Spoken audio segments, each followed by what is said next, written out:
In 2012 and 2013,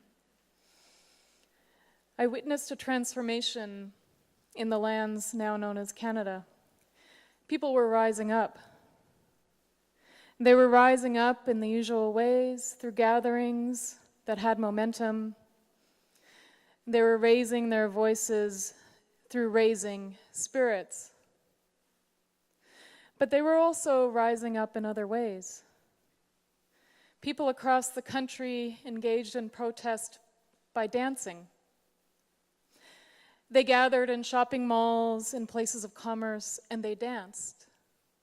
We gathered on the tops of parking lots, of shopping malls, in traffic circles, and we held hands and we danced. This was the Idle No More movement. At first, authorities didn't know what to do with the protests because they didn't take the usual form. They were more like a celebration, and they didn't know whether to shut them down or to join in. They occurred at a greater and greater frequency until something else started to happen. The form started changing. Young people began walking. They walked from northern Quebec, a journey that was over 3,000 kilometers, from the subarctic to the capital. Soon others joined in their journey. They walked to bring visibility to what was going on in their communities. Some of these are hard to hear. Young people in the north are taking their lives in epidemic proportions, while the rest of the country either doesn't know, doesn't care, or assumes it's someone else's problem. Around this time, another group started walking as well. They walked from the top end of Victoria Island to the steps of the Parliament buildings in Victoria, British Columbia, a different parliament than this. And on those steps, the artist Beau, whose work is behind me here, and his collaborators initiated an action that hadn't been done for more than 100 years. They broke a copper shield. And on those steps, he said the following words.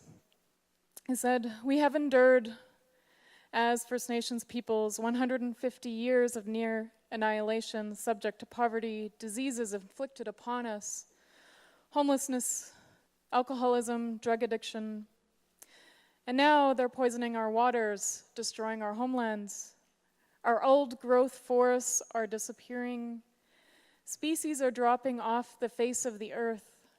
And it's been accelerating for the last 100 years. These are dangerous times." He's right, these are dangerous times, yet like all great visionaries, he also saw a way out. One that was by seeing the relationship between one another, and not just the relation between people, but between us and our ancestors, between the living and the non-living, between this world and the spirit world, because he always had a foot in both. He said, we are all connected. We must embrace that connection. We have to shift our values and realize that there's something more important than money and the monetary system that's been forced on us, and in my judgment is immoral, corrupt, and unjust. And he said those words on another step of Parliament, on Parliament Hill in Ottawa. At a time when power is more deeply tied to money than ever before, his project also sought to short-circuit the commodification of what he considered to be beings, those masks that are on display at the moment in Documenta Halle, for example, to prevent them from becoming fetishes in the service not of ritual, but of capital. So for him, these were objects that, when used as intended, take away any of the monetary value they have in this world, and they become real. So destruction becomes an active part of creation by detaching objects from a confining system. And with this gesture, he was getting at something. At the moment, possibly, when an object becomes a commodity, its true nature can dissipate, sliding like ashes between spread fingers.